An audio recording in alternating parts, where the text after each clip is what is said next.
dahil matagal na nagtapos ng apat kami na pangarap, gusto ko lang kantahin yung theme song kung naalala niyo pa ba siya? Pwede niyo po ba akong sabayan? Ikaw ang aking tala sa ibig. Ikaw ang bawat sala sa lahat ng huli.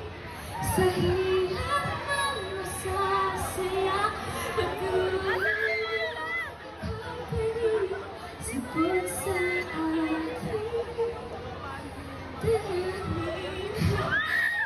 Okay, pwede ko na po bang i-play ang aking second song? Siyempre naman! Okay, sabayan niyo ako ha!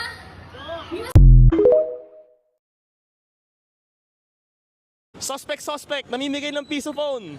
Suspect, mamimigay ng cellphone! Kaya may tanong po sa'yo si Miss Ivana. May TikTok ka po ba? Wala, ma'am. Wala, yun lang, sayang. Kuya, may TikTok ka ba? Ma'am, wala ko. Wala!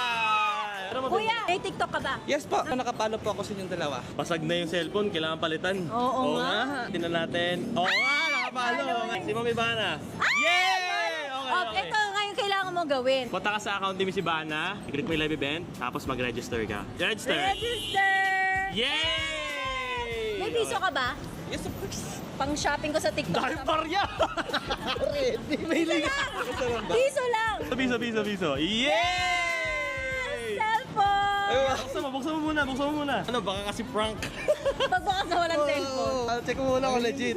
Kalma ka lang. Wala nang aagaw. Grabe, piso cellphone. Ba't ka may piso cellphone? Para marami makakuha ng mga cellphone ngayong Pasko. Namili ka sa mall at tayo. Yes! At ngayon, nakuha mo ng isa doon. Ay! Grabe, sinira. Panis! Yan ang unboxing. Unboxing. Sabi, wow! Ang ganda naman. Magkano mo nabili yan? Sige Piso. ngayon. Yeah! Sa live ni Miss Ivana, guys, grabe, sobrang dami pang papiso. Guys, napakarami. First time ko mamimigay ng napakadaming piso phone sa live ko. See you sa TikTok Shop December 8! 6 p.m. Mag-register ka na sa live event ni Miss Ivana. See you there. Bye!